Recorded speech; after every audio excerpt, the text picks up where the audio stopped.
Sir, lastly, I know you've been very indulgent with the time. Lastly, sir, Honorable Member Kanimuri spoke about Draupadi in Mahabharata. I was very touched. Draupadi in Mahabharata, she actually claimed, and I agree, was humiliated. She was stripped. Draupadi. Sir, about women, about stripping, about demeaning women and shaming women, all of us will have to feel really very seriously. And I'm sure she has that concern. I don't undermine that. Shame. I agree. She's got the concern. But I want to highlight one thing, sir. Women suffering anywhere, Manipur, Delhi, Rajasthan, anywhere, we'll have to be taking it seriously. No politics played on it. But, Madhya Pradesh. But I want to just remind Honorable Member Kalimuri and remind this entire House of one incident, sir.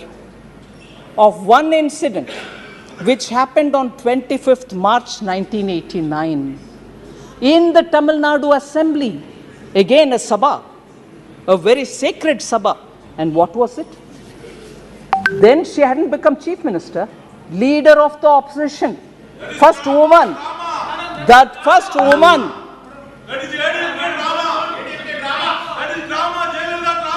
Jayalalithaa Saree was pulled in Tamil Nadu.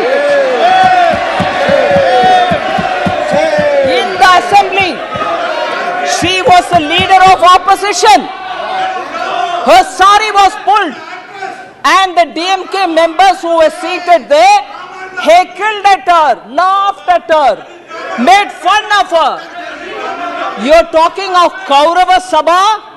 You're talking of Draupadi? Has DMK forgotten Jayalalithaa? You pulled her saree. You demeaned her. Sir, that day, Jayalalithaa took a oath that she will never come to the house unless she becomes Chief Minister. And 2 years later, believe, all of us know it, she returned as Chief Minister of Tamil Nadu. That party, which was in power at that time, sitting in the assembly, leader of the opposition, saree being pulled, today talks about Draupadi? Unbelievable. 25 March மாசம் 1989